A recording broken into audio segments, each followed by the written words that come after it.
Hey, I'm Richard from Department of Computer Science. Because I'm traveling at this point, this is how I represent my work.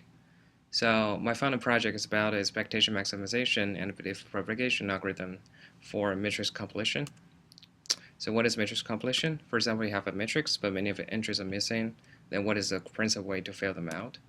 So one common application is for recommender systems, where like you're running Amazon and there are end users and M items. You have this huge matrix where each entry is drawn from some discrete set of rating levels, like from 1 to W. Then in fact, you'll find out that this matrix is very sparse because only a small fraction of entries are actually observable, like usually smaller than 5%. Then given those observed set RO, what is a good way to estimate the missing values, like the user item pairs in the set T that we're interested in? So for these systems, there are some standard metric, like in the recommender community, the standard metric is for real valued prediction, Rij hat. The metric is root mean square error, which corresponds to the square loss function.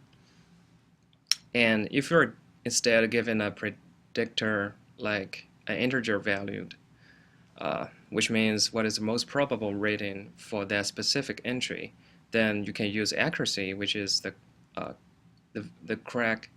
fraction of values are correctly predicted exactly.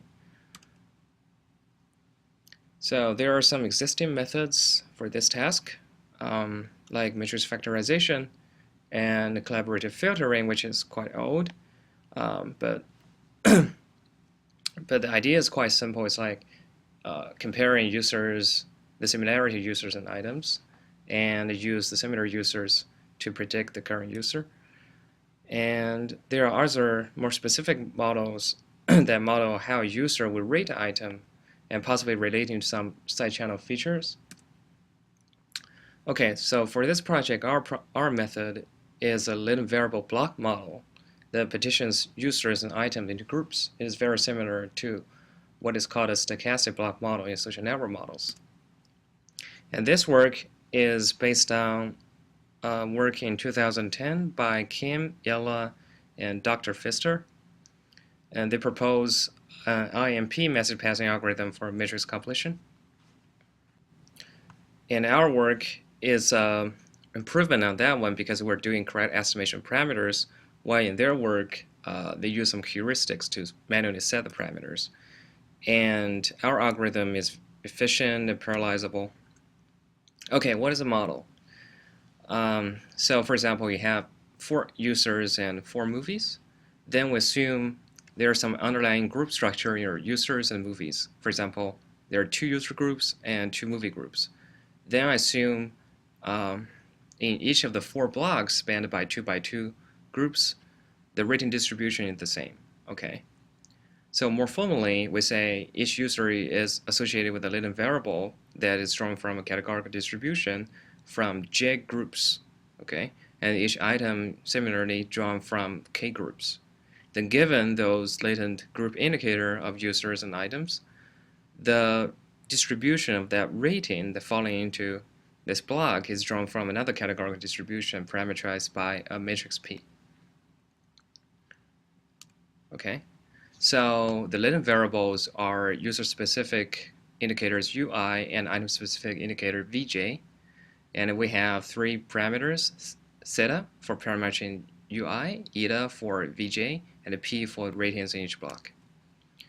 Okay, so then we can write down the full log likelihood by treating the latent variables as data. It's this. So for this kind of model, it's a latent variable models with some parameters to estimate. The standard way is to do EM. Okay.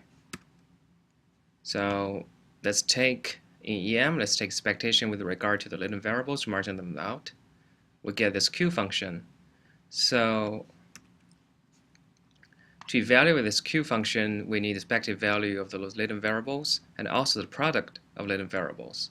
And each product corresponds to one user item pair that is available in the observed set. Okay. So for example, if we have them, then the estimation parameter is straightforward, we can set derivative of q to 0 and get a closed form update of the parameters. So the rest of the question is how to get those expectations. So this is where BP comes to play, because the expectation of these variables are just, because they are indicator variables, they're just the marginal probabilities. So BP is very efficient in marginalization. Okay, now we rewrite this likelihood in terms of a vector graph, where this row corresponds to all the UIs and this row corresponds to the VJs. These local vectors represent the distribution of UI and a VJ, both of them categorical. Then for each observed rating, there's one edge between UI and VJ, and this edge is associated with a vector that encodes the probability of the rating given those latent variables. Okay?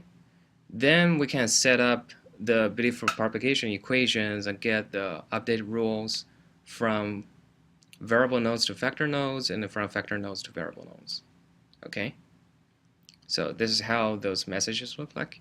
Once we get these messages, then we can estimate the expectation of UI with the product of messages passing by, okay? And the same for VJ. So a slightly tricky one is this product. And by treating this product as from the subgraph spanned by this vector, we can also estimate this probability.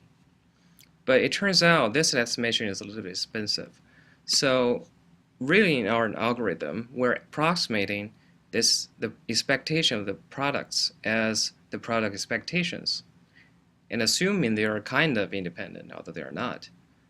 But it turns out this approximation does not really degrade the performance. Okay, so this is the full EMBP algorithm. On the outside, there is an EM loop, and in the inside, there is a BP that serves as an E-step. Okay, so after the algorithm terminates, we can get the MLE estimates of the parameters and also the expected value of UI and VJ, which are actually the posterior distribution of UI and VJ, which says how much probability that a user belongs to some user group L. Okay. Then with these values, we can actually estimate the posterior for any unobserved edge, unobserved rating in this way. Given we have the posterior, then now for any loss function, I can formulate a Bayesian optimal predictor. For example, for RMSE loss, the optimal predictor is just a posterior mean. So for accuracy or 0-1 loss, it is a map estimate. Okay, to validate our algorithm, we use some synthetic data to do an experiment to see if it can correctly recover the parameters. In this example, we choose 6 user groups, 4 item groups, and 5 rating levels. And then we use 1,000 users and 100 items. So these are the recovery of the probability of user groups, theta, and the probability of item groups, eta. And also, these are the estimation of the rating probability in each block. We can see for those moderate size or even bigger blocks, the estimation are pretty well. So there are some errors for those smaller blocks. But in general, the estimation is pretty robust and accurate. Then we run experiment on real data, which is Netflix price dataset. Because the dataset is really huge, we only run experiments on a subset of it. So there are 14,000 users and 200 items. There are only 6.8% of the ratings observed in this subset. Then I just manually choose, assuming there are 10 user groups and 5 item groups. and I compared our algorithm with those baseline algorithms that simply predicts all the ratings with the average of all the ratings, or use user-specific average and movie-specific averages. And it turns out, in terms of RMSE, the EMBP algorithm is the best. But these are really strong comparison. But anyway, so to get a closer look at what is going on with EMBP, we can sort of average RMSE within a group where a group of users have the same number of ratings, that is the same number of sparsity. Then we can see the advantage of EMBP is really when a user only have few ratings. So this is what is called a cold start problem in recommender systems. That is, when you do not have a large number of ratings for users, what would you predict? It turns out EMBP performs really well in this situation. And this is the estimation of the blockwise rating distributions given by EMBP. And we can see there is a lot of variation from row to row, which means from one user group to another user group. But there's not much from one column to another column. That is from one item group to another item group. So I guess this is something related to the subset I'm using, because I'm using the 200 movies that appear at the top of the list. And there might be some bias in selection that limits the diversity of movies available in the subset. And the model is somehow overfitting in terms of the K, but underfitting in terms of J. But it's just a preliminary study, and I can do more careful experiments later to see what is exactly the reason that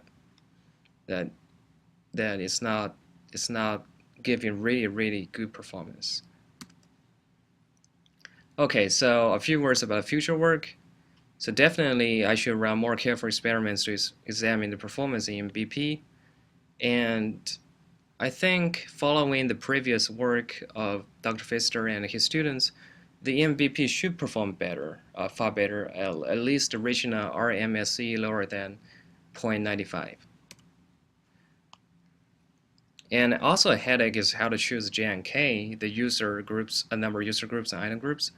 And I think there might be some way to incorporate derivative process priors into the process that automatically adapts J and K to amount and complexity of data. Okay, so one other thing is that you can see there is a lot of similarity here. So we can try tying the parameters. So I'm thinking of using some Bayesian hierarchical models to tie the parameters, thus allowing borrowing information across those blocks. Finally, the algorithm can be further sped up by parallelization. Okay, thank you. Yeah, and yes, of course, I can try taking a few questions. Well, it's pretty hard here. But anyway, thank you very much, and have a good holiday.